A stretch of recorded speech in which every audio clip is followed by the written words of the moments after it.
बहू का 9वां महीना। सुमित्रा जी की बहू रितु प्रेग्नेंट थी और अब उसकी प्रेगनेंसी का 9वां महीना चल रहा था। रितु का पति देवेश उसका काफी अच्छे से ख्याल रखता था, लेकिन प्रेगनेंसी अपने आप में ही एक अलग ही वक्त होता है जब एक औरत कई तरह के बदलावों से गुजरती है। शरीर के साथ साथ उसके अंदर बहुत सारे इमोशनल चेंजेस भी आते हैं और रितु इन सब चीजों से गुजर रही थी। इसीलिए कई बार वो बहुत परेशान हो जाती थी। उसे बार बार बहुत मुश्किलों का सामना करना पड़ रहा था। एक दिन अचानक शाम के वक्त रितु जोर जोर से रोने लगी। अरे रितु बेटा, क्या हुआ? तुम रो क्यों रही हो? कुछ नहीं मम्मी जी, बस बहुत परेशान हो रही हूँ मैं। हाँ बेटा, वो तो मुझे भी दिख रहा है, तभी तो रो रही हो तुम। लेकिन परेशानी के पीछे की वजह तो बताओ, आखिर बात क्या है? किसी ने कुछ कहा क्या तुमसे? नहीं मम्मी जी, किसी ने कुछ भी नहीं कहा, बस ऐसे ही मेरा मन कर रहा है रोने का। अरे बेटा, ये क्या बात हुई? रोने का मन कर रहा है? अरे तुम माँ बनने वाली हो, अगर इस तरह रहोगी ना तो बच्चा भी रोने वाले नेचर का पैदा होगा। तो फिर मैं क्या करूं मम्मी जी? मुझे बता अपने दिल की बात, मेरे साथ शेयर कर कि क्या परेशानी है। वो क्या है ना मम्मी जी, मैं अपने पेट की तरफ देखती हूँ ना तो अजीब सी घबराहट होती है। अरे लेकिन क्यों बेटा? तुम्हारे पेट में तो तुम्हारा आने वाला बच्चा है, इसे देखकर तुम्हें खुश होना चाहिए। मम्मी जी वो क्या है ना, मेरा पेट इतना बड़ा हो गया है, शरीर की हालत ऐसी हो गई है तो सोच सोच कर डर लगता है कि मैं कभी फिर से पहले जैसी स्लिम और ब्यूटीफुल हो पाऊंगी क्या।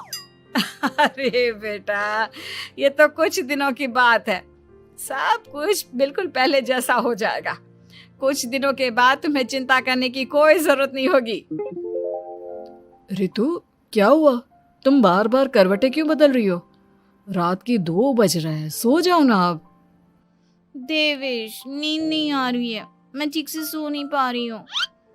अरे ये क्या, तुम तो उठकर बैठ गई। इस तरह बैठे बैठे पूरी रात बिताओगी क्या?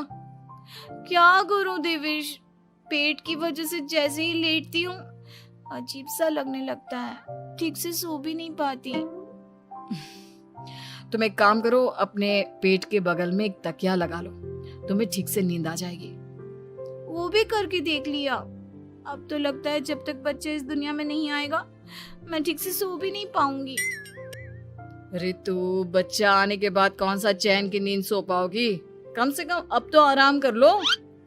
तुम सो जाओ देवेश, मैं बैठे बैठे ही अपनी नींद निकाल लूंगी।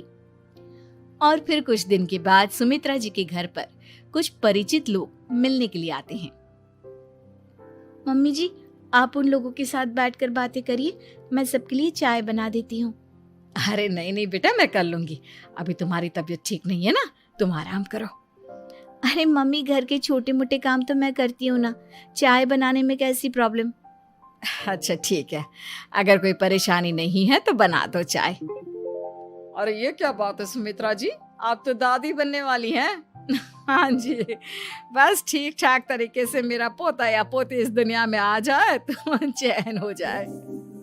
सही कहती हैं बहन जी, एक औरत के लिए ये वक्त बहुत मुश्किल होता है। वैसे बहू की तबीयत तो ठीक है ना?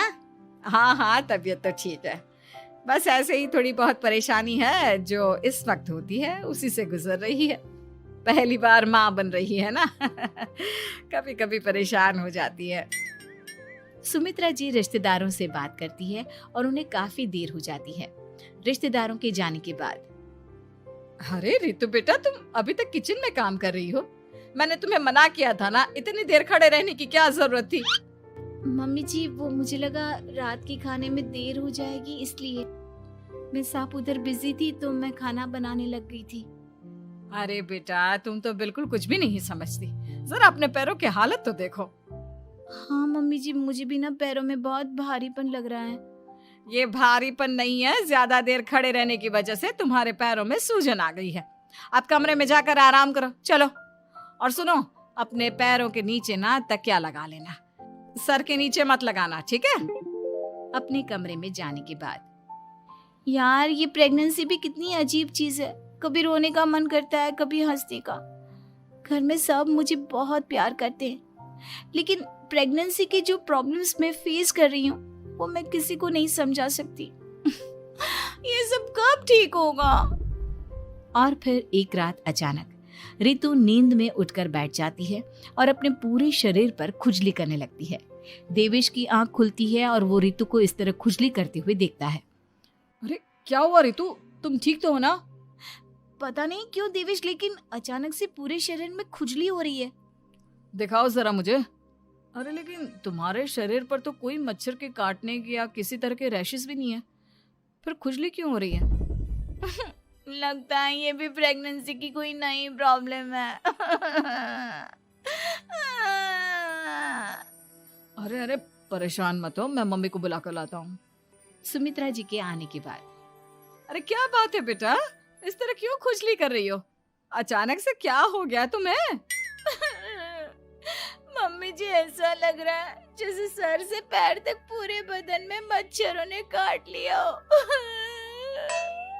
अरे लेकिन इसमें रोने की क्या बात है, चुप हो जाओ, सब ठीक हो जाएगा। हाँ मैं बहुत परेशान हो गई हूँ, बस अब जल्दी से बच्चा इस दुनिया में आ जाना चाहिए ताकि मुझे इन सारी प्रॉब्लम से मुक्ति मिले। ऐसा नहीं कहते रितु, माँ बनना तो दुनिया की सबसे बड़ी खुशखबरी है और ये सारी परेशानियां तो सबके साथ होती है। जानती हूँ, लेकिन फिर भी क्या करूँ, रात को सो नहीं सकती, कभी पेट भर के खाना खा लेती हूँ तो उल्टी करने का मन करता है, ज्यादा देर खड़ी हो जाती हूँ तो पैर में सूजन आ जाती है, ज्यादा देर बाहर घूमने भी नहीं जा सकती वरना टॉयलेट की प्रॉब्लम। ये सब कब ठीक होगा? कुछ दिन और बीत गए और अब तक रितु का 9वां महीना खत्म होने का वक्त आ गया था। अब हर दिन रितु बस यही सोचती थी कि उसका बच्चा इस दुनिया में आने वाला है। हाँ, वो बात अलग थी कि वो कई तरह की इमोशनल चेंजेस से गुजर रही थी और फिर एक दिन अचानक, देवेश मुझे ना चाउमीन खाने का मन कर रहा है। अभी रात के 12 बजे? अरे रितु, इस वक्त चाउमीन कहाँ से लेकर आऊंगा मैं? किसी होटल में फोन करो ना, कोई तो डिलीवर करता होगा ना इतनी रात को।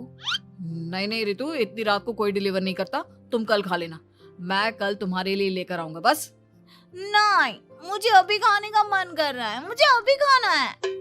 अच्छा अच्छा ठीक है, एक काम करो, मैं किचन में जाकर तुम्हारे लिए मैगी बना कर लाता हूँ, क्या पता उसे खाकर तुम्हारा मन ठीक हो जाए। हाँ ठीक है।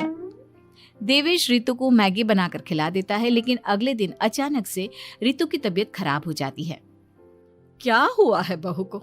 बेटा तूने कुछ उल्टा सीधा तो नहीं खा लिया ना? मम्मी वो कल आधी रात को चाउमीन खाने की बात कर रही थी तो मैंने इसे मैगी बनाकर खिला दी। अरे लेकिन एक बार मुझसे तो पूछ लेता, इसी वजह से उसे अजीब सा लग रहा है। कोई बात नहीं, वैसे भी बच्चा आने का वक्त पास आ गया है ना, इसलिए ये सब चीजें हो रही है। मेरे पेट में बहुत दर्द हो रहा है, जब से मैगी खाई है तब से पता नहीं क्या हो गया। अरे कुछ नहीं हुआ बेटा, बस कुछ दिन की बात और है, परेशान मत हो। चल हम तुम्हें ना डॉक्टर के पास ले चलते हैं। हॉस्पिटल जाने के बाद, डॉक्टर साहब मेरी बहू की तबीयत ठीक तो है ना? हाँ, वैसे तो सब कुछ ठीक लगता है, डाइजेशन का प्रॉब्लम हो गया है, ऐसे वक्त में हो जाता है। प्रेगनेंसी की वजह से पेट के ऊपर बहुत प्रेशर आ जाता है, इसलिए डाइजेशन थोड़ा वीक हो जाता है। और उन्होंने रात के वक्त मैगी खा ली, इसलिए उनको ये प्रॉब्लम हो गया। डरने वाली कोई बात नहीं है। थैंक यू डॉक्टर साहब, अब हम इसका ध्यान रखेंगे। लेकिन अब रितु की डिलीवरी का वक्त पास आ गया है, आपको उनका पहले से भी ज़्यादा ध्यान रखना होगा। मैंने चेकअप कर लिया है, 1 सप्ताह के अंदर रितु की डिलीवरी होने के पूरे चांस है। एक दिन अचानक किचन में काम करते करते रितु के पेट में बहुत तेज दर्द होने लगता है। देवेश, मम्मी जी जल्दी आइए।